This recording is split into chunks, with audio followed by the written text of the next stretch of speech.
Hey, welcome everyone to another episode of WP Product Talk. Katie, how are you doing? Yeah, good. Thanks. How are you? Good. I'm excited to be here. And you look like you're in an interesting location. What's going on there?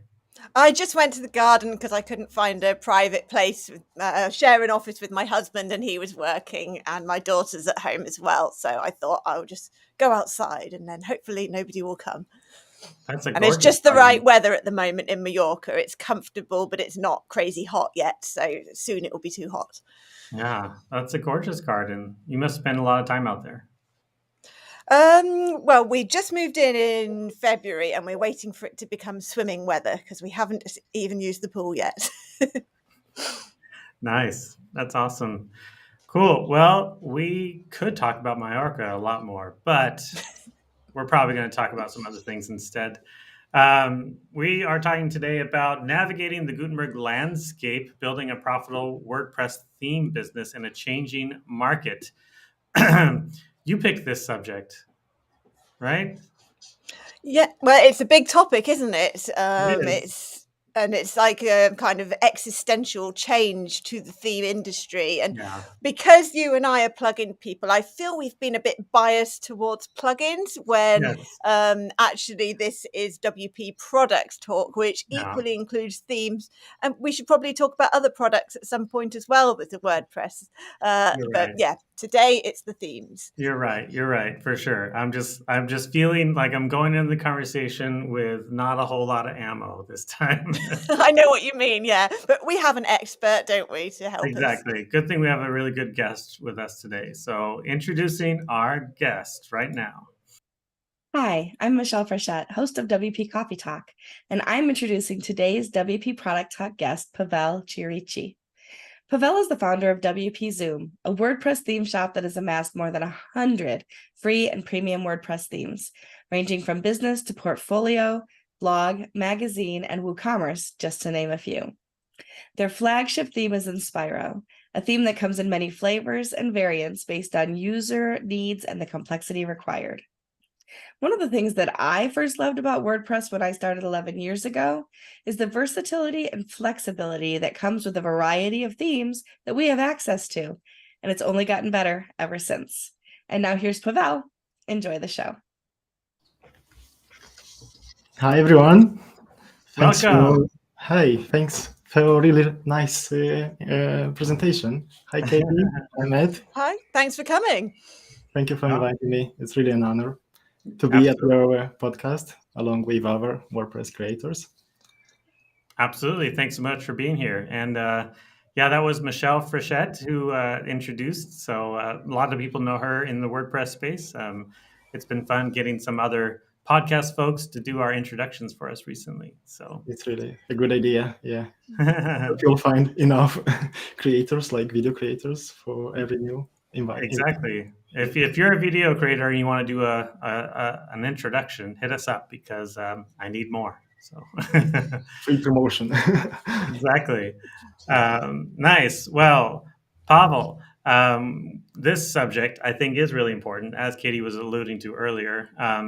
The whole concept of themes has really been evolving and changing a ton recently. And some people have even said, like, if full site editing really comes into flavor, like, what is the purpose and the point of a theme anymore at all?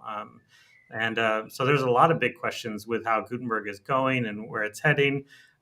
Really quick, can you give us kind of like your perspective on why the subject of themes and WordPress in particular right now is so important? Like, where are you coming from?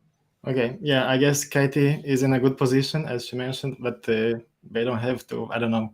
They don't have all these challenging challenges as we do with being in a film business because we are used like every now and then something big comes to WordPress, like another revolution, another I don't know, like a major update, and every time we are kind of scared, like, oh, what's gonna happen to our business in the next 1 or 2 years? So we are always prepared, like for the worst scenario. And yeah, of course, having a plugin business is probably a safer game. But so we also try our best to diversify and to have a piece of themes and plugins. So, but yeah, I mean, we are in business for a long time, so we've seen enough things. Like we are a small team, and for us, it's really easy to adapt and to adapt new changes in WordPress, like to implement new features, to update our products. So every time we were just happy to see something new, some new improvements to WordPress. I mean, even when I started, like in 2009, to make themes, there was no easy way to create your menu. Like the themes were just displaying automatically all your pages. So yeah, it was really challenging. And then new features like menu management arrived, and yeah, of course, it was important to quickly update your themes. And we had, I don't know, like at the moment maybe 40 50 themes in our collection. So it was kind of challenging to implement, to make all these updates. But yeah, we tried our best, like to keep the code I don't know, in a way like common in all products, so we can so it will be easier for us in the future to make quickly changes among all of them. So now we are witnessing something different with a full site editor. And again, I mean, I think it's also important for everyone involved in this industry, like to jump the train and to learn it from the beginning, because if they will wait longer, it will just be harder to catch up with all the changes. And I started, like, I don't know, maybe half a year ago to give more attention to block themes, to full site editor. I'm not talking about Gutenberg because that happened like a few years ago, so we are already experienced in that area. But now we are talking about full site editor, full site editing themes, and it's really something interesting.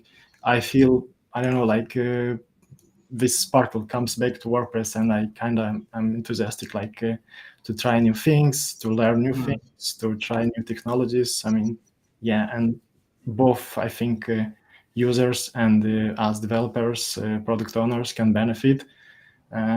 It's a win-win. Yeah, it's maybe easier for us to create themes, easier for users to create websites, have a lot of control over their websites. So these are my thoughts. So Yeah. it's a really important period, and we shouldn't neglect it. Yeah. What do you see right now, considering like the way that full site editing is evolving? What do you see as the role of themes in particular, in light of where everything is going with Gutenberg in particular, and also with full site editing? What's the role of the theme now? That, like you said, it used to be that it would design your page. Like you didn't have, often you didn't have a lot of choice or a lot of flexibility. Like you hit admin page, you type up your content, you hit publish, and you have that design, and that's it. And then theme authors started adding a lot more functionality into the pages in particular. But now it's kind of like, how much control does a theme really have at the end of the day, of the look and feel of the site, compared to where it was before? I think now the themes are just an easy way to quickly create a specific type of website. I mean, it's not a secret that even until now, all themes, like most popular ones, like included dozens of demos, and these providers had to build another tools, like to make it to allow users to import quickly all these demos they see it on their website. But now with full site editor, I think yeah, the experience becomes more unified, like along all themes, and they still have a role. For example, I think this gives like opens the world for different talents. Like maybe someone is not good at developing complex themes, but they are good at designing layouts. So maybe for someone is easier to create a WordPress website without having coding knowledge. So they can easily build a theme. Like, I don't know, I think the themes will take control more of front end of design. So let the plugins do the complex stuff in the backend, because Mm. we know that so many features were bundled with multi-purpose themes, which were supposed to be in separate plugins. So, I mean, yeah, these were mistakes a lot of us in the past, and you learn by your mistake, and you still maybe years later you still fix them and try to take some specific features out from a theme, from a Yeah. theme, for example. Even in our case, like, I don't know, maybe custom post types which were registered many years, like 10 years ago in the theme, Yeah.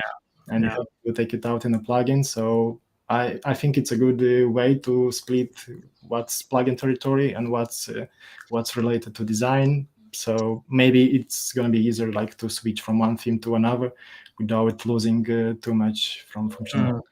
Yeah. It feels like it's kind of bringing it full circle, really, because originally a WordPress theme was just another word for a skin. It changed the design. And I remember watching Matt Mullenweg in the most recent State of the Word, where he was going through the demo and all these things you could do with themes. And he was like, look, I just built a theme. You don't need themes anymore. I'm rewording what he said, but that was the sort of essence. And it Mm. was certainly implied, maybe you don't need a theme. And I thought, no. Where's the design? Mm. You let the average website owner mess around with full site editing without that design and the branding and the look and feel. Then you've got nothing. You've just got a hash mixed together of components on the page. And Mm. so, and really, I think people will still be needing to research themes and finding that design that fits their desired brand, works with their logo, whatever. And then that gives them the starting point. And yeah, sure, WordPress will have within it the page builder, the full site editing that they can, the user can create their own layouts and things, but they Mm. still need the design, don't they? And all the components need to be styled in line with that design to create a really great looking website. And if you don't want what comes with the basic skins that come with the free themes, the default themes, you're still going to need to buy a theme, aren't you? Yeah. Yeah, exactly. Yeah. Absolutely. I mean, unless you are good at learning quickly all these options available, or you have a good eye for design, otherwise it might be much easier just to find the design you like and just install it. And now it's going to be easier for you, like, to make adjustments instead of installing page builders and additional plugins. Like, yeah, everything will be like one piece together to some Yeah. extent. So yeah. Yeah. I And there think that have been builders, sorry, you. there's been builders available for years, like something like Generate Press or any of the big multi-purpose theme forest themes. If people had that eye for design, there have been no-code solutions to build very complex websites and layouts for years and years. All that's changed in that sense is that it's come into WordPress itself. But Mhm. for those 99% of people that can't do that professionally, then they still need to find that theme. So, Exactly. but it Yeah. does require some pivoting, doesn't it? Exactly. That, I mean, I think that's the irony of some of the way that this is evolving is WordPress used to have, at least in like in the core development area of WordPress, used to have a really opinionated view of decisions, not options. Of like, let's try to make decisions so that the user doesn't have so many options. But it feels like with full site editing and themes in general, and the way that that's going, it's like options with options and more options. So that if you wanted to build out a website just with full site editing, you have to be a designer in order to do that. Whereas the great thing about having a theme is just being able to just write and hit publish and be done because you're not a designer and you don't want to have to make those decisions at all. Um, and I'm really curious as to where this all is going to head in the long run, because I really want to make sure that folks, users who aren't designers, still have that ability. Even with page builders, they continue to choose page builders often, and page builders often will lean towards like templates in one form or another, or like a whole page template, like, and then their website ends up just being a whole bunch of very disjointed variations of templates instead of having a cohesive look and feel and experience. I don't know. Some of that is a bit concerning for me. I don't know. Pavel, does that make sense? Like, does that ring true with you and where you're thinking for your business? So I see it like I see both the good parts and the bad parts. Like when I compare with classic themes, if we will call this way all themes. So, Mm-hmm. for example, as a theme author, like who has some responsibilities, like to provide support. I will say that until now we struggled with specific issues with our customers, like when it comes to classic themes, like even for some parts were kind of like fixed, like you couldn't make easily changes to header to footer. We were sure that it will be hard for customers to break a website. Like they kind of were able to control the content, but it was harder for them to make mistakes. And yeah, but now with the new site editor, maybe it's just because of a transition phase and everyone is still learning how to use it. What I see is people have way too much control on global things on websites, and yeah, if they make a small change, I don't know if they can, if they know how to undo all these changes, and then it's too late, and then they have to, I don't know, reinstall everything or reset everything. So I think, yeah, maybe it's nice for them to have more control, but on the other way, it's kind of riskier to give to someone maybe new to WordPress too much control. Yeah, if they are okay breaking their websites, I don't know. But yeah, Yeah. I prefer like I don't know, maybe to lock some to lock in some sections, like to be harder to maybe double confirmation, or I don't know what needs to be done in this direction Yeah. to avoid too often the same problem to happen too often. Yeah. Sounds like a product idea if that doesn't already exist. I don't know much about how the WordPress user roles fit with the different elements of Gutenberg and full site editing, and whether you can prevent certain roles from changing blocks or Probably, yeah, something. probably you can lock different sections or yeah, group Yeah. blocks. But Yes. yeah, someone needs to set up everything for you first and to do all these measures. Yeah, otherwise it's too late. But yeah, I don't know. I think it's nicer when you see people using pre-made designs, like in the way they are presented on I don't know, on a demo. So they just add their pictures, text without trying to, I don't know, improvise when they don't really have a good taste, maybe. But yeah. Yeah, that gets the best results usually, because a great designer created that demo, and Exactly. you Yeah. move away from it, it starts to fall apart. And yeah. Otherwise, it ends with video backgrounds on all pages, on all sections. So yeah, we need to control that. I guess. Yeah.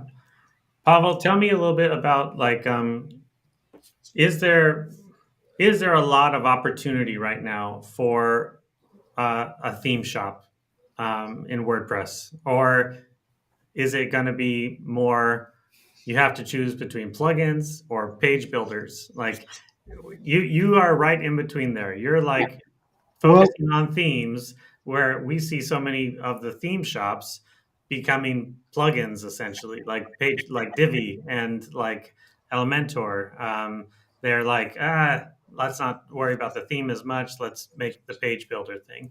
You're right in between the middle there. Is there a lot of opportunity specifically for WordPress themes right now?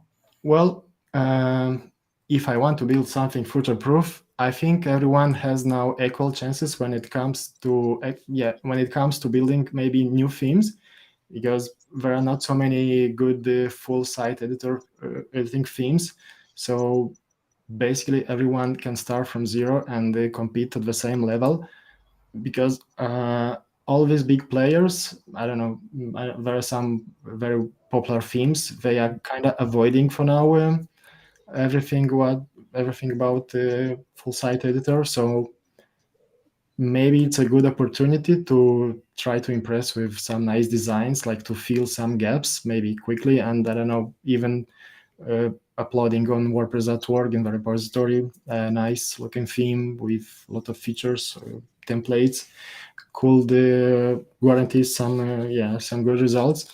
But I don't know, maybe if you have a good idea also for a plugin, and you can do something better. Or usually, for example, we also started with themes, but eventually we ended like building additional plugins, which were just not with an interest to make money, but just to extend our themes with additional features. And once you put all these plugins on WordPress.org, I mean, everyone can download them. So of course, this was a good way for us to gain new users, to get new feedback.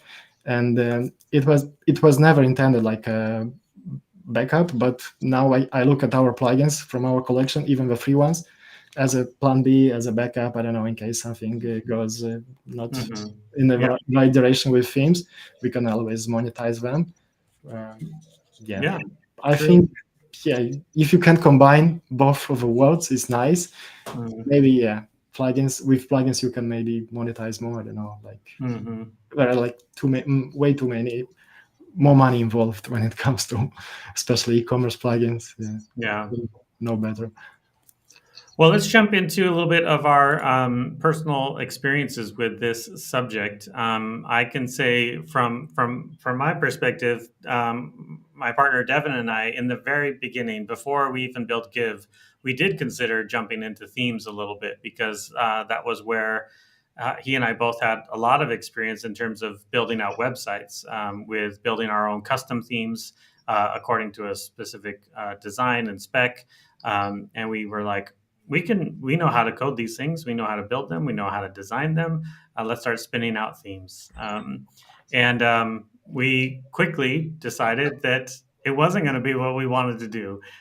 We started going in that direction, and just felt like there's so much subjective feelings about the look and style of a site that we felt like we weren't going to be successful in that way.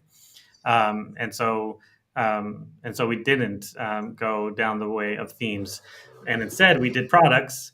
And then our experience became, how can we make sure that our product works with all the themes? And how can we make sure that our plugin doesn't get broken because of themes? And that's what you were talking about earlier, about that line between plugin territory and theme territory. We were often most frustrated when a theme would load its own version of jQuery, for example. Like, that was always a big challenge. Or we had a big maps builder plugin for a long time, and there were several themes that loaded a Google API automatically on every page, and it would break our maps plugin every single time. And things. So themes for us started to become problematic in many ways. That's a good name. Automatic problematic. Yeah, exactly.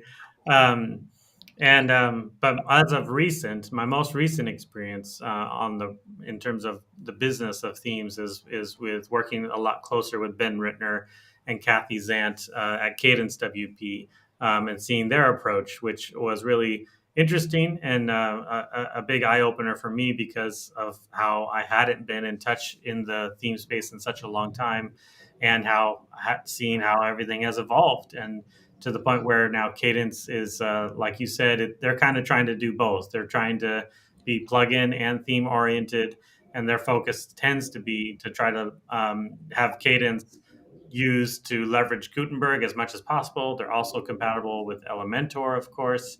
But the whole experience is all about how to make a website builder. It's not even about a theme, really. It's like trying to be a website builder as much as possible, which I think is a really interesting approach for sure. Because in many ways, that's the criticism of WordPress from the outside, is that when you get on WordPress, it's like, how do I build anything? It's all just too DIY, do it yourself. I'd much rather prefer to have it like Squarespace, where I just sign up and I pick the layout that I want and I run. And I think that that's a lot of what some folks want nowadays, is to have that more visual builder experience. And if a theme or a theme plugin combo can provide that, then I think it's a win. But their most recent struggle on the Cadence side is acknowledging that full site editing changes the way that you approach building out a page completely. and how can a theme tackle compatibility with full site editing as well. It's a problem that they're currently working to solve as well, like all the big theme shops are trying to solve. But it's a big, challenging one for sure. So that's a bit about me, about my experiences. And honestly, like um, if if somebody were to come and ask me if I would recommend starting a theme shop, I don't know if I would recommend it. I think it's super challenging. Yeah, it's just about your preference. Yeah, I think you have a lot of advantages because you've been there for a super long time already, and that's definitely an advantage for sure. Um, yeah, Katie, what about you? I'd love to hear a little bit about Barn2's experiments with themes or not themes. When we were an agency, as you said, that's kind of where you get the experience, the themes as much as anything. And so in 2013, we spent most of the year building a theme, and we took ages on it. And while we were doing it, the market changed, and we built a Mhm. fairly simple theme. So I'm not sure why it took a year, but there you go. It was alongside client work and things, but it was a fairly simple theme. And in 2012, you could do that. A theme was just a skin, it didn't have tons of functionality, a billion shortcodes or portfolios, whatever. So we submitted it to Theme Forest because I didn't have the confidence to market it independently. And Mhm. it was rejected for being too basic and simple and all of that. And the world had moved on by then. Things like Avada and Enfold would hit the market and were taking over the world of themes at that time. And we realized we didn't want to compete with that. You need to be a much bigger company and have big resources to create a theme that big. And there were people then doing niche themes that were successful, but they were more independent and it just didn't feel the right direction for us. So we ended up with plugins. But I think that's a really good analogy of how the changes now. Theme companies have to be really quick to Mhm. get the changes, make themselves compatible, and move with the times, just in the way that we didn't adjust our approach. So I think similar things are happening. The industry's changing, and to survive, you need to go with it. But my more recent experience is with the plugin side of integrating with these changes. And I find it a really big challenge because the market is so fragmented for things like page builders and themes. And I don't know what we should integrate with. Like we've stuck with shortcodes for a lot, for example, even though shortcodes are not user friendly unless you're confident with them, and lots of our users aren't. Do we do Divi blocks and Elementor blocks and Gutenberg blocks and every other kind of block? It's always been a dilemma. So we've been assessing the demand and doing integrations based on that demand as we get the evidence for it. But I'd love to provide like a block for everything, and it's not realistic. Just yesterday, I was analyzing the refunds for a particular plugin and discovered that in the last 3 months, we had refunded 4 customers on this plugin because it didn't work with the brick builder. I Mhm. realize I'm talking about builders rather than themes, but they're quite closely connected, of course. And I'd never heard of the brick page builder until yesterday. And then I saw it on Twitter randomly. I was like, oh, is this a thing? And so we're going to implement with it. No one on my team's heard of it either. We're going to make it work. But it shows that a page builder can grow that rapidly. Mhm. There's still some market for themes and page builders, even with the WordPress core changes. Yeah, absolutely. Yeah, gosh, I resonate with so much of that. I mean, the dance between plugins and themes and page builders, and just trying to help users to be able to get to success in one form or another between all of that it's so endemic to what WordPress actually is. It's endemic to its power and its strength and its flexibility, but also so much of the pain. So much of the pain is all wrapped up in all of that stuff at the same time. It's really, really a dynamic and challenging area for sure. Well, Pavel, tell us a little bit about your history and experience with WordPress theme business. So my story is also it's coming from themes, but it ended in a plugin. So talking about shortcodes, I can continue this discussion because when Gutenberg was introduced like 5 years or so ago, we had a few popular food blogging themes, and they had like shortcodes to add recipe cards. Like you would click in the old classic editor on some buttons to add quickly a list of ingredients, a list of directions, how to prepare a specific recipe. And when Gutenberg was introduced, many new WordPress users couldn't see these buttons because by default their editor was Gutenberg, but we were still using classic editor like during that month, year or so. And so we had to come up with a quick solution. And that's when we built quickly a simple recipe plugin, and with some simple Gutenberg blocks, like to offer options to add ingredients, directions, recipe details. And at that time, I think no one really, looked at that. It's like something serious. We were just experimenting, like to get familiar with how to code blocks, how to develop them. But eventually, uh, all these new WordPress users, which we were neglecting, they provide a lot of feedback. They asked for new features, sorry, for new blocks, new ideas, and in the end, I need some water. Sorry. No worries. In the end, this plugin even was featured by Matt Mullenweg at one of his keynotes, and it's really gave us like a boost, like motivated us to give more importance to this plugin. And we launched a free version initially. Now it has around 10,000 installations. And later we made a premium version. It's called Recipe Card Blocks Pro. And this started like something like a fun project. Now it's our most popular premium plugin. And yeah, I think it was a good start, trying to fix a simple problem.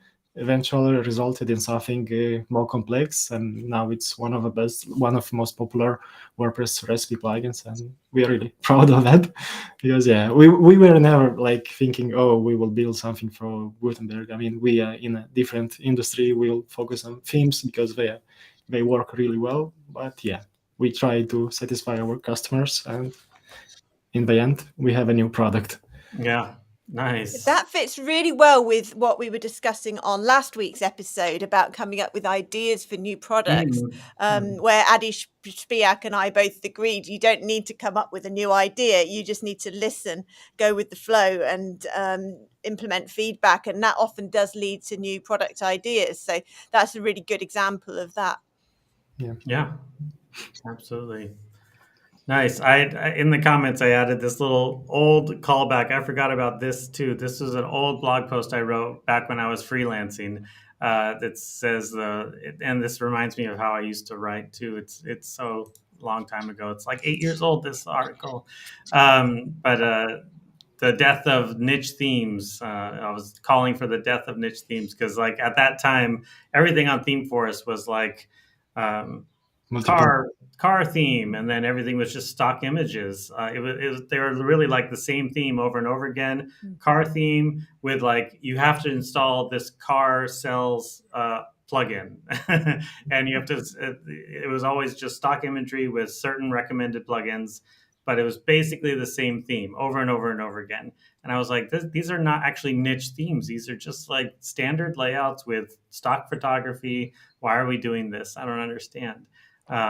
But of course, niche themes have not gone away. I mean, nonprofit themes are a big thing that people who use Give still really need all the time.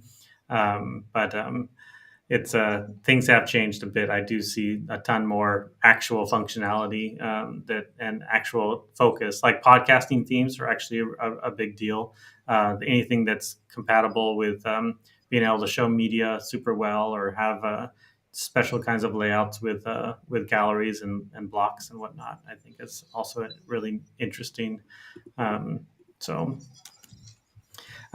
wrap up though with our best advice to new folks. So let's imagine we're at a WordCamp and somebody's like, I want to get into WordPress themes. I'm really good at building WordPress themes, and I like full site editing, and I like Gutenberg, and I'm gonna build the next big theme shop. What's your best advice for me, Pavel? What's your best advice for our WordCamp friend? I think they should learn full site editing themes like right away, because now it's the right moment. I think even if you're against niche themes, I think there are enough niches which lack any nice themes. I mean, there are like around 200 themes in total, block themes at the moment in the repository. So imagine how many options you have. Like pick a niche, pick another, and you can design. Especially if you're good at designing, you can do something really nice. And one thing about block themes that I like is that you are no longer required to, I don't know, to take care of different things like page speed optimization. Like all these themes are so simple. Like they use different technologies. Like they are much faster, so you don't have to think on what you bundle in them. Um, I mean, you don't have to build a framework behind your theme to take care of different features or optimization or customization options. Everything now, yeah, it just you put everything in the theme zone file, and the site editor does the rest. Also, one thing that I like about Gutenberg, besides themes, are the single block plugins. I don't know if you tested them before, but I really like this part. For example, in our free block themes, we are using simple one block plugins that can be installed right away from the editor. So you don't have to go to the plugins page to install it manually. You just click a button and it's installed instantly. Yeah. Yeah, maybe. I mean, we also try to build a few similar plugins. Yeah, but I think it will be harder to monetize them. But they come nice as a complementary product to themes. So I don't know. Another thing maybe I could suggest is for someone looking to get into WordPress is to be consistent about their product, like to not abandon it after a year or two. I mean, this was something common many years ago when we used to sell lifetime licenses, and because we were not getting new users or motivated enough, we were just abandoning products, even though they were used by many customers who paid just once. So yeah, it wasn't a good position. So, but on the other way, everything now we see in WordPress industry, everyone uses the recurring revenue model, business model. So you can be sure that if you will push constantly new updates, new features, uh, even in long term, you'll have to benefit from this. This is as Michelle mentioned in in my presentation about our most popular theme, which is called Inspiro. I mean, I don't know why, but like 8 years or so ago, we it was a video theme, like for portfolio websites with video integration, and we really received a lot of feedback and very difficult requests from our users, like to implement specific videos in specific areas, like in the ground. And it was very difficult at that time. Maybe internet wasn't so fast, so it was easy to put large videos loading automatically. But I don't know, we try to find ways to do it. So I think this played a big role for us, because there weren't so many themes, or maybe none at all, like with really specific features. So yeah, this kind of helped us, and we were constantly pushing new updates, new features. We were announcing them everywhere possible. So for users, it's important to see that the product is alive, and you keep someone is behind it working really hard, and it pays enough. Yeah, Yeah. that's my advice. Nice. That's great advice. Katie, how about you? Yeah, I'd say if you're thinking of getting into themes now, then work with Gutenberg and full site editing and not against them. In particular, look for gaps and opportunities and needs that they don't fill, because there are plenty, particularly if you want to add something more niche or more complex than what they're designed to do, then there are always going to be opportunities. There's also the design side of things. There will always be a need for good, unique designs that meet different needs. So I think there are opportunities there, and you need to look at what your product, what your theme can add on top of what's available in WordPress itself, instead of trying to fight with it. Yeah, absolutely. That's really good advice for sure. Me personally, ironically, I would say to focus on some sort of niche in one form or another. And honestly, I think the biggest one to focus on is e-commerce. Like if you're going to go out and start building themes, I would focus on trying to be a theme for WooCommerce in particular. I just think that that's where the most opportunity is. It's kind of the easiest, biggest grab that you can go for. If you just try to go and be like, we're a theme, like use us, I don't know that you get a lot of traction that way. But if you're like, we are a great theme for WooCommerce, it's a good way to turn heads and get people to pay attention.